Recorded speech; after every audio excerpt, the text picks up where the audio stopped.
താൽക്കാലിക ജീവനക്കാർക്ക് police clearance certificate നിർബന്ധമാക്കി പൊതുവിദ്യാഭ്യാസ വകുപ്പ്. ബാങ്ക് അക്കൌണ്ടുമായി ബന്ധപ്പെട്ട വിവരങ്ങൾ താൽക്കാലിക ജീവനക്കാർ കൈകാര്യം ചെയ്യരുതെന്നും സ്ഥാപന മേധാവിയുടെ മൊബൈൽ നമ്പർ ബാങ്ക് അക്കൌണ്ടുമായി ലിങ്ക് ചെയ്യണമെന്നും സർക്കുലറിൽ വ്യക്തമാക്കുന്നുണ്ട്. പൊതുവിദ്യാഭ്യാസ വകുപ്പിന് കീഴിലെ സ്കൂളുകൾക്കും ഓഫീസുകൾക്കും ഈ തീരുമാനം ബാധകമാണ്. മേഘന മുരളി തിരുവനന്തപുരത്ത് നിന്ന് ചേരുന്നുണ്ട് വിവരങ്ങളുമായി. മേഘന, എന്തൊക്കെ കാര്യങ്ങൾ വ്യക്തമാക്കുന്നു സർക്കുലറിൽ?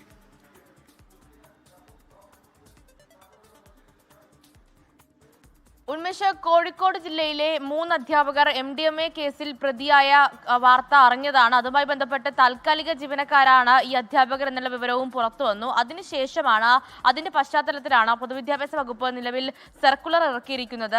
അധ്യാപകർക്ക് അതുപോലെ തന്നെ പൊതുവിദ്യാഭ്യാസ വകുപ്പിന് കീഴിലുള്ള ഓഫീസുകളിലെയും സ്കൂളുകളിലെയും ജീവനക്കാർക്ക് പോലീസ് ക്ലിയറൻസ് സർട്ടിഫിക്കറ്റ് നിർബന്ധമാക്കിയിരിക്കുകയാണ് പൊതുവിദ്യാഭ്യാസ വകുപ്പ്. അതുമായി ബന്ധപ്പെട്ട സർക്കുലർ ഇറങ്ങിക്കഴിഞ്ഞു. അതിൽ പറയുന്നത്, ജോയിൻ ചെയ്യുന്നതിന് മുന്നേ തന്നെ പോലീസ് ക്ലിയറൻസ് സർട്ടിഫിക്കറ്റ് അത് നിർബന്ധമാക്കി കഴിഞ്ഞു. അതിൽ കൂടാതെ സാമ്പത്തിക ഇടപാടുമായി ബന്ധപ്പെട്ട രേഖകളൊക്കെ ഈ താൽക്കാലിക ജീവനക്കാരെ കൊണ്ട് പരിശോധിപ്പിക്കരുത്. അത് സ്കൂളിലെ സ്ഥിരം ജീവനക്കാർ, മേലധികാരികൾ തന്നെ പരിശോധിക്കണമെന്നുള്ള കാര്യം കൂടിയാണ് ഈ സർക്കുലറിൽ പറയുന്നത്. അതുപോലെ തന്നെ സ്ഥാപന മേധാവിയുടെ ഫോൺ നമ്പർ തന്നെയായിരിക്കണം ഈ സ്ഥാപനത്തിന്റെ ബാങ്ക് അക്കൗണ്ടിൽ ലിങ്ക് ചെയ്യാൻ. അതുപോലെ ഈ ബാങ്ക് അക്കൗണ്ടുമായോ അല്ലെങ്കിൽ സാമ്പത്തിക ഇടപാടുമായി ബന്ധപ്പെട്ടോ ഒരു കാര്യങ്ങളിലും താൽക്കാലിക ജീവനക്കാരെ ഉപയോഗിക്കരുത് എന്നുള്ള കാര്യം കൂടിയാണ് ഈ സർക്കുലറിൽ പറയുന്നത്. അത് പൊതുവിദ്യാഭ്യാസ ഡയറക്ടർ എല്ലാ ജില്ലാ ഭരണാധികാരികൾക്കും ഈ ഒരു സർക്കുലർ കൈമാറുകയും ചെയ്തിട്ടുണ്ട്.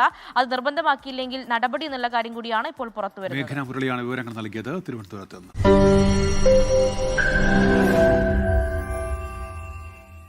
ലോകത്തെവിടെയായാലും ഏത് സമയത്തും 24 വാർത്തകളും ഓഗ്മെന്റഡ് റിയാലിറ്റി പാക്കേജുകളും എക്സ്പ്ലെയിനറുകളും വിശദമായി കാണാൻ ഞങ്ങളുടെ യൂട്യൂബ് ചാനൽ നിങ്ങൾക്ക് സബ്സ്ക്രൈബ് ചെയ്യാം.